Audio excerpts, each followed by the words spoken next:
So hello traders, welcome back to the channel. So we are back again with another banger, another video. Today I'm going to be talking about someone requested that I talk about the alignment of time frames. How do I align my time frames? So I'm going to be sharing how I do align my time frames and how you can match your time frames also to fit those setups that you get. So I'll be using Euro USD because it is one of the most, I think not one of the most, but the most traded pair. That is a pair that people know most to give you the time frame alignment. So we're on the road to 500 subscribers. We've reached 420. So you're going to 500 subscribers. So guys, subscribe to the channel and be part of this growing community of wonderful traders. So subscribe and then we proceed with the analysis.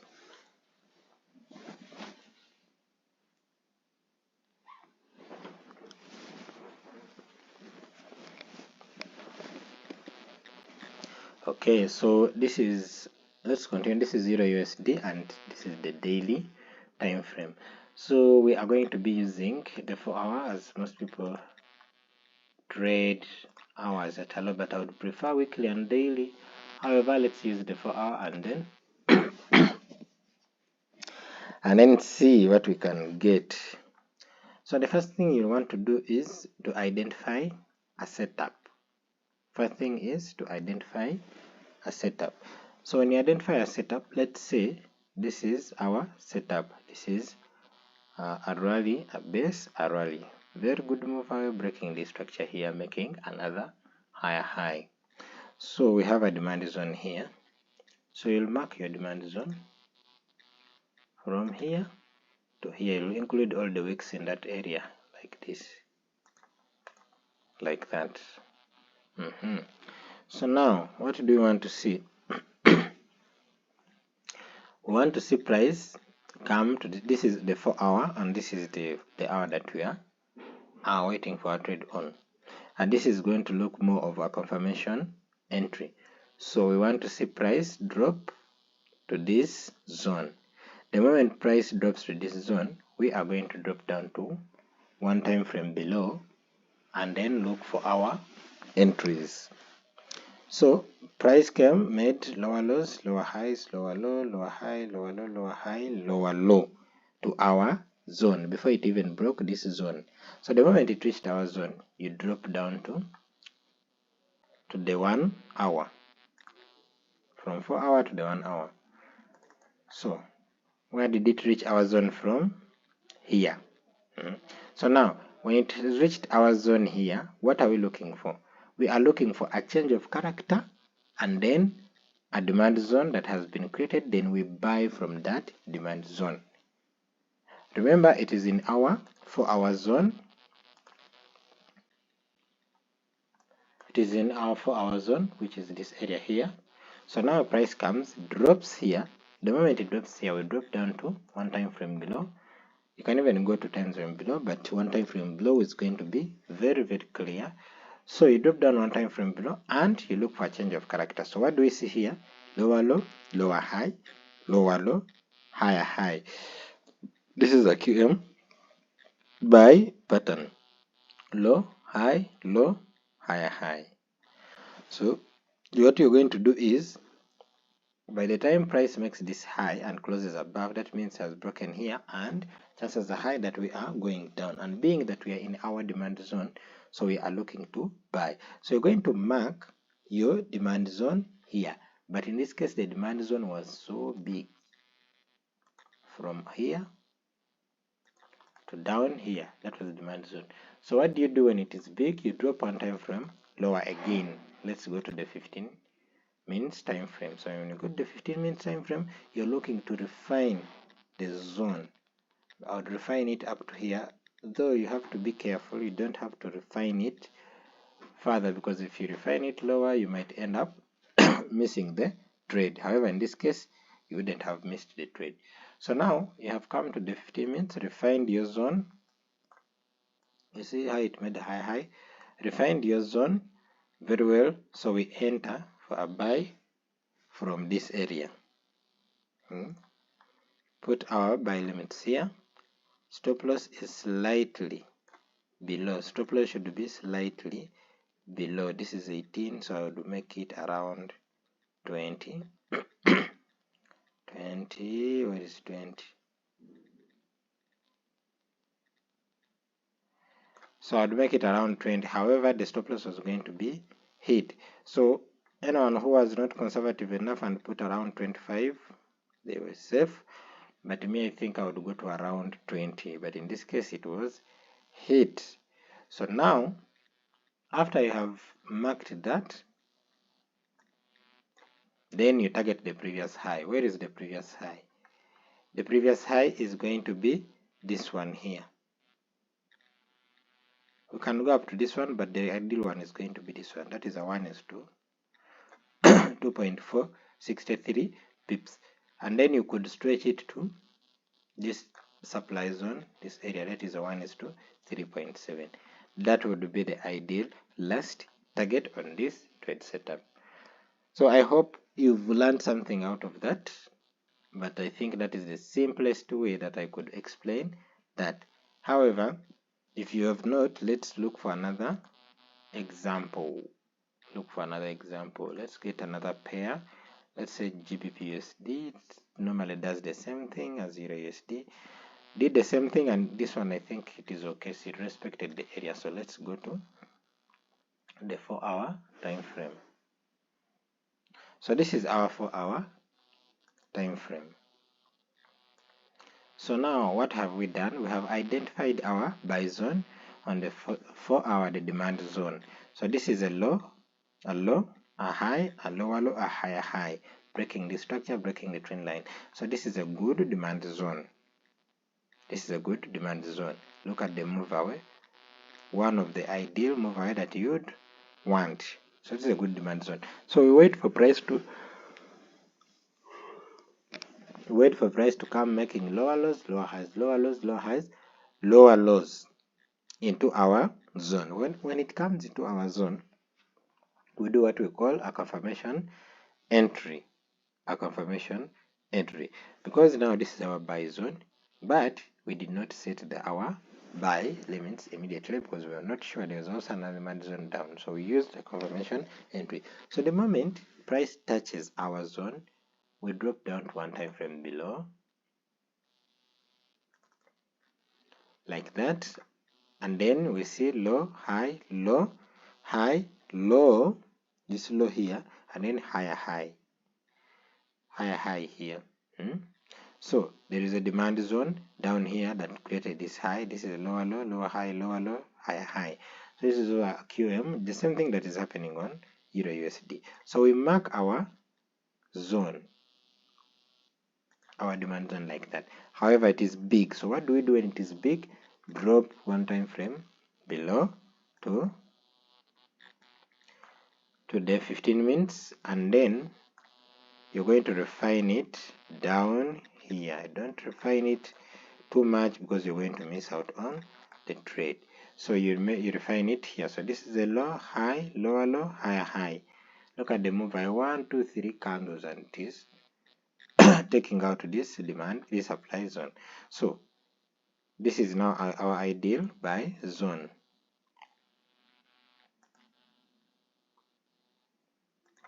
Like this. So you enter your buy zone. This is 18. I would make it 20. Like that. And then the target is the previous high first, which is here. That is 1:4. 81 pips, but it went up to 90, and so far, if you had held on for longer, you would be in 1:5, 1:6, that is 125 pips.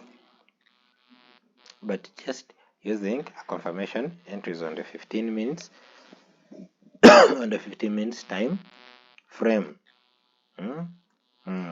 So that is how you can use you can align different time frames to get your entries.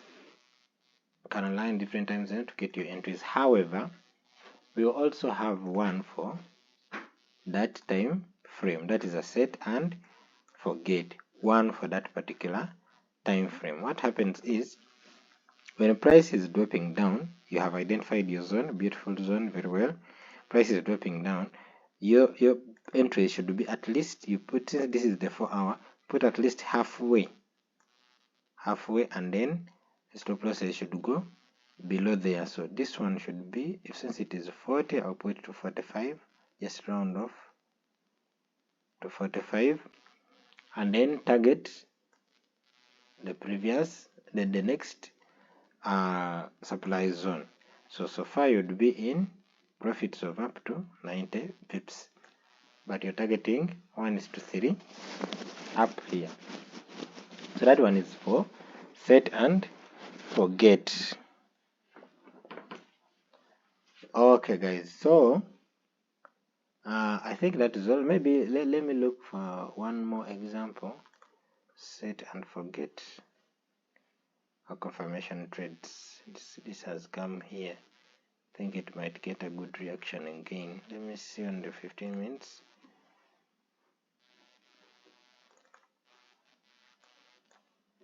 There is no zone there, no zone, but I think it might get a good target. So let me go on a USD card and see what is there. USD card is in that zone. This zone gave us a good reaction last time, but since it has this is the third time it is being tested, I don't think it is a good zone to use. So we shall use this one that reacted last time. Price, we identified a zone which was here, then price dropped back to the zone. So we shall go to the 15 minutes time frame to look for confirmations. In the 15 minutes time frame. So in this case, I don't think we got any confirmation here. You would refine it up to there like that. However, there was no any confirmations here. I don't see any. Maybe it was on the 5 minutes. However, in the 5 minutes, I don't think I would go down to the 5 minutes. I rarely do that. I don't think I'll do that because it was the 4 hours or 15 minutes should give us confirmation. This is a low, lower low. Then this is a lower high. This was like an equal low. It is not a lower low, an equal low. Then price came, broke here. So ideally it would come here or here, especially here for entries, but it did not give us an entry. So if you do not set a set and forget here, you're going to miss on that trade. And that is it. Sometimes you're going to miss on the trades. It's not that you're going to be catching all of them. Sometimes you'll miss out on some trades. Let's see another. Wait, this one hit our profits. This one, if you didn't set a set and forget, you're going to miss out on it. Why? Because it was a sniper entry. Let's see. ADSD. Does ADSD have something? I think it is NZDSD. I had a demand zone near there. This one here. So NZDSD, go to the 15 minutes time frame. It is on the demand zone. We see whether there was a confirmation entry. No. It also did not come to test the demand zone here. It did not test it. However, it used this one here. This one was a beautiful. This trade happened today. Wow. Look at this trade, guys. This is our A plus setup. A plus setup. One of those two A plus setups. You see? But I see another one coming. This one. 1, 2. Then we break, retest, and go up. So when it comes here, we buy again. Do we have a demand zone? Yes. A very good one. So we shall be buying from here. However, we used it here the first time and there was a very good reaction here. Very good reaction, guys. Always look out for these setups. They are very beautiful and very easy. Always look out for them. They're going to be giving you good reactions. So with this one, this was on the 15 minutes already. I was going to say we drop down to the 15 minutes and refine, So this one we could not refine because it was already on the 15 minutes. However, we would enter from down there, risk 4 pips to get 10. To get 10, yes. And then it went up to 15. That is 1:3. And I know it is going to come back and react. It is going to make a good reaction from this area. Let me see on the 1 hour. You see on the 1 hour, I think the trade now is on the 1 hour. The clearest trade is here on the 1 hour. This is resistance, broken, turns into support, then we make a higher high. So let's wait for, you can refine it on the 15 minutes time frame. ADSD we are buying. Where is 15 minutes? Refine it up to there. We wouldn't go for this. So ADSD we are buying. This is where we're going to buy from. Risk 5 pips. 5 pips, guys. And then we're targeting 18. So that is 5 is to 1:3. But I think ADSD is going to continue going to the upside. The moment it taps here, we might go up to here. So that is 1:7. So let's watch out for ADSD. So that's all, guys. It was about time frame alignment. You can subscribe to the channel if you have not yet subscribed. Also like the video and be part of our growing community. So that is all for today. Bye.